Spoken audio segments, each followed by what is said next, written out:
karya ini buat ibu saya, persis betul seperti tadi Teh Jais bilang, dia nggak ngarep apapun. Jadi ketika masuk ke Berlinale ini tuh kayak mimpi gitu, loh kok karena nggak ngarep mungkin gitu ya. Nah, selamat datang di channel YouTube Citra Celebrity. Menyajikan seputar hot news, musik, film, gaya hidup, sport, otomotif, kuliner. Subscribe ya.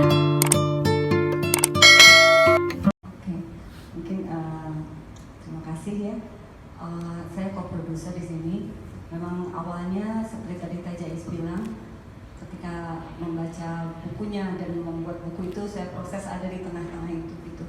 Dan saya agak bukan memaksa ya, saya memprovokasi untuk ini kalau menjadi sebuah karya yang lain, kenapa tidak gitu. Tapi pas ketika memang akhirnya ketemu Mbak Dini, Mas Iva, Mbak Gita, dan semakin nyata, saya juga deg-degan, ini saya salah nggak ya, ini nanti kalau rugi gimana nih, kalau mau dibatalin boleh loh gitu. Tapi ternyata beliau mengatakan tidak, saya nggak ada ekspektasi apa-apa, saya pengen karya ini buat ibu saya, persis betul seperti tadi Teh Jais bilang, dia nggak ngarep apapun. Jadi ketika masuk ke Berlinale ini tuh kayak mimpi gitu, loh kok karena nggak ngarep mungkin gitu ya. Nah, intinya ya saya juga belajar bersama-sama. Saya senang banget bisa bekerja sama dengan orang-orang yang luar biasa ini. Lalu kenapa keterlibatan saya? Awalnya saya juga yakin saya main, cari casting yang lain deh gitu. Saya juga kan malu juga ya. Masa saya terlalu bersemangat gitu. Tapi entahlah dari obrolan-obrolan akhirnya memang almarhum juga menyampaikan sesuatu bahwa dia ingin saya memainkan gitu. Jadi tentu saya senang banget bisa memainkan. Yang pertama alasannya adalah saya kaget Mbak Dini, Teh Jais, Mas Iva, Mbak Gita yakin, percaya diri bersama-sama bahwa ini film berbahasa Sunda saja. Dan saya tahu film berbahasa Sunda itu cuma ada dalam sejarah itu tahun 1928, Lutung Kasarung. Selama itu nggak ada bang ini, ada lagi. Nah jadi itu ketertarikan saya. Lalu kedua ya saya orang Sunda, saya harus main gitu di tanah kelahiran saya dan bisa dibawa. Saya belum nonton filmnya nih, saya nggak sabar membayangkan. Saya juga nggak tahu ini festivalnya, Mbak ini penting nggak sih sampai sebenarnya? Penting banget Mbak. Oh gitu ya. Kan banyak orang pergi, oh iya ada yang main competition, ada yang apa. Saya juga betul-betul belajar bersama di dalam proses film Nana ini, dan ternyata itu pencapaian luar biasa. Bahasa daerah bukan menghambat kita untuk berkomunikasi dengan siapapun makhluk yang ada di dunia ini. Bahasa Sunda di Berlin, mungkin subtitlenya Jerman dan bahasa Inggris. Keterlibatannya ya aku waktu itu awalnya dihubungi sama Dini, kemudian Dini menceritakan dia ada film dan dia ingin ngajak aku casting gitu. Dikasih sinopsisnya, aku baru baca sinopsis dan penggalan-penggalan dialog aja aku udah jatuh cinta gitu. Aku pokoknya mikir harus gimana caranya aku mengambil hati Dini nih casting untuk supaya keterima, gimana caranya. Terus ternyata dialognya full dalam bahasa Sunda. Jadi itu kan bukan bahasa yang melekat di telinga juga gitu. Jadi aku minta tolong sama temanku gimana sih caranya untuk bisa ngomong bahasa Sunda kayak gini. Ya udah akhirnya belajar, datanglah casting dan ternyata keterima. Itu prosesnya seperti itu. Ke Berlin sih kayak mimpi, benar-benar mimpi, bangga, senang dan berharap bisa apapun hasilnya. Aku udah merasa bangga banget sih dengan film ini. Assalamualaikum warahmatullahi wabarakatuh. Terima kasih teman-teman wartawan dan juga tamu undangan yang sudah hadir dalam pengumuman berita baik dari film Nana. Ini adalah sebuah anugerah dan juga saya anugerah banget bisa mendapatkan proyek dan bisa akhirnya diajak kerja sama Mbak Kamila Andini. Karena sebelumnya saya jatuh cinta banget sama nonton film karyanya Skala Niskala. Skala Niskala dulu. Jadi pas ketika tiba-tiba dapat telepon, dapat undangan casting, dibilang gitu. Oke, tapi filmnya bahasa Sunda. Oke, nggak apa-apa, itu coba. Dicoba, latih pas casting, oh aman. Pas workshopnya ribet karena ada ahli-ahli bahasa Sunda. Dia bilang, Kang Ibnu itu mah bahasa Sundanya FTV. Oh dia bilang gitu. Oh ya oke. Sabar. Tahan, oke belajar dengan didukung dengan tim dari For Color. Akhirnya saya disahkan untuk terlibat di film ini. Itu adalah sebuah ucapan terima kasih banget deh buat teman-teman, terutama Mbak Dini udah mau ngajak saya. Jadi senang banget, apalagi sampai pengumuman kita ke Berlin loh. Tapi padahal belum nonton filmnya tapi udah senang aja. Iya, karena diajak liburan. Terima kasih Mas. Pertama saya mau berterima kasih kepada Mbak Dina. Kan di dalam sejarah juga, di dalam sejarah kita film berbahasa Sunda kan cuma ada di tahun 28 Lutung Kasarung dan dibuat oleh Belanda. Jadi setelah tahun 1928 baru sekarang ini ada film full berbahasa Sunda, film nasional ya.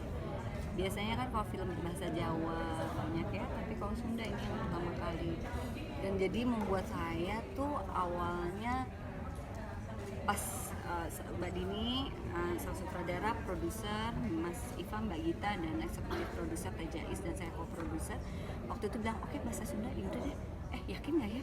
Yaudah deh, yakin aja karena nothing tulus itu. Dia pikir, ya udahlah kalaupun memang nggak jadi apa-apa, it's okay. Ini yang penting jadi karya aja gitu. Tapi ternyata dengan sebuah keinginan yang besar, ketulusan dan konsistensi, bahasa daerah itu tuh bukan menjadi penghalang untuk kita bisa berkomunikasi dimanapun. Buktinya film dengan berbahasa Sunda ini bisa masuk di main competition di Berlinale kan, dan berarti di Jerman sana akan ada pertama kali di dalam sejarah ya di dunia ada film berbahasa Sunda. Menurut saya itu menjadi statement yang penting sekali bahwa kebinekaan kita jangan khawatir gitu, bahwa siapapun sineas mau memakai bahasa daerahnya yang dirasa dianggap dekat itu tidak menjadi penghalang. Nana ini mungkin bisa menjadi bukti. Berlinale di kelas festival dunia di main competitionnya itu tidak menganggap sebuah masalah gitu, bahkan dia merasa mungkin ya dianggap film ini layak gitu. Berbeda ya, saya berbahasa Sunda generasi tahun 80-an ya. Jadi mungkin dalam ini kan pasca awal-awal kemerdekaan, jadi mungkin entah berapa ratus atau berapa ribu kosakata yang hilang ya. Jadi saya pun juga seperti belajar artefak lagi gitu. Kayak ini bahasa saya nggak pernah dengar sama sekali gitu. Itu jadi kayak sekolah saya juga untuk saya ingat Purwadaksi, ingat dari mana saya berasal sebagai orang Sunda gitu.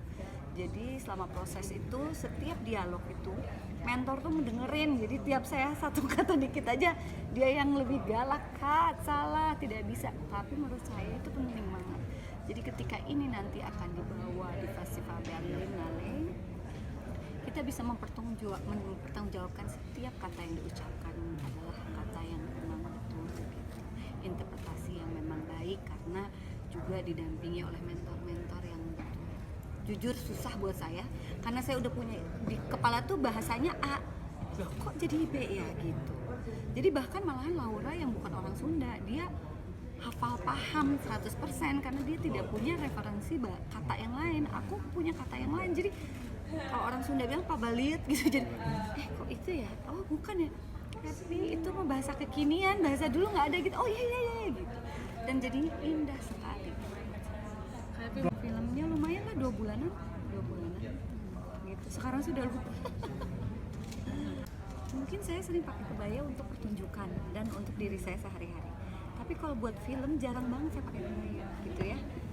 Jadi dan di sini Mbak Retno dan Mayanti bagaimana dia mengkonsepkan kebaya yang dibalut di setting tahun-tahun pasca awal kemerdekaan. Aduh bagus banget tadi. Saya ngelihatnya aja baru-baru tadi teasernya kayak aduh indah banget. Kok cantik ya gitu dan kok nyaman sekali gitu. Jadi saya senang banget. Dan apalagi nanti di Berlinale main competition kita bisa memperlihatkan keragaman pakaian kita, perhiasan kita. Bahkan payungnya pun kita punya payung yang sangat cantik gitu istilahnya. Filmnya kan sudah mewakili.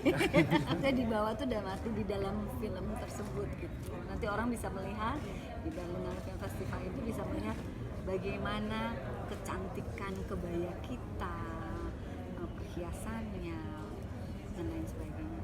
Jadi memang kita waktu pas kita tahu akan syuting Jawa Barat, tentu kita kulonun ya, kita permisi lah gitu sama yang pemimpin Jawa Barat. Kita ketemu Kang Emil, waktu itu Kang Ridwan Kamil, kita juga meminta masukan beliau bagaimana syuting di dalam suasana pandemi. Jadi dari Dispar Jawa Barat juga support untuk kita antigen, PCR, pokoknya reguler selama per 4 hari, 3 hari itu tuh kita cek terus gitu. Dan kita juga untungnya banyak syuting yang alam terbukanya, aduh udaranya bagus banget, luas banget, jadi yang di dalam ruangan nggak pernah penuh, biasanya banyakan di luar. Jadi intinya berkarya pun di dalam pandemi itu pun juga kita bisa menyesuaikan apapun yang diminta pemerintah, kita bisa menyesuaikan gitu. Dan karena kita sangat mencintai apa yang kita sayangi di profesi ini, jadi alhamdulillah semua berjalan lancar, tapi dengan banyak dukungan gitu ya. Saya udah minta maaf ya beliau ya, harusnya udah nggak perlu dibahas ya, tapi intinya adalah pokoknya yaitu tadi bahwa keragaman kita di Indonesia, di Nusantara ini, mau itu bahasa Sunda, bahasa Minang atau apapun, bukan menjadi penghalang untuk kita bisa berjaya. Buktinya film Nana ini dia bisa masuk di main competition di Berlinale di Jerman gitu. Itu sebuah bukti bahwa dengan subtitle mungkin nanti ada bahasa Jerman atau bahasa Inggris, semua itu kalau tentang berbicara kemanusiaan pasti akan bisa menyentuh hati satu sama lain gitu. Jadi ya ini jadi sebuah bukti juga gitu, dan mungkin menjadi pemicu bahwa kita harus makin bangga dengan keragaman kita dan jangan takut gitu. Festival-festival dunia untuk film salah satunya kayak Berlinale ini membuktikan gitu. Saya beban sih enggak, cuman saya ya ikhlas aja gitu. Saya melayani naskah dan melayani apa yang seharusnya gitu aja. Melayani dan arti, oke, naskahnya maunya begini ya, saya layani dengan baik gitu. Dan almarhum meminta oke, nanti terhappy memainkan. Ya kalau sutradaranya menganggap layak, cocok, saya tentu yakin dan percaya diri. Dan menurut saya karena peran itu sangat-sangat menarik buat saya, karena sangat personal gitu, tentang perempuan yang dimana seperti Mbak Kamila Andini bilang, bisa dengan ketidaksempurnaannya kita tetap menyayangi. Dan jarang biasanya kan kalau ada tokoh utama, biasanya kalau period pahlawan gitu, nggak ada kekurangannya. Ini manusia seperti kita gitu. Sebenarnya Saya banyak mendengarkan lagu-lagu Cianjuran. Ayah saya almarhum senang sekali dengan Cianjuran. Jadi waktu persiapan film Nana itu, saya banyak kembali mendengarkan Cianjuran karena bahasanya bahasa Sunda masa lampau juga ya, banyak bahasa-bahasa yang saya juga nggak paham. Jadi membiasakan saya mendengar lagi agar audio saya terbiasa.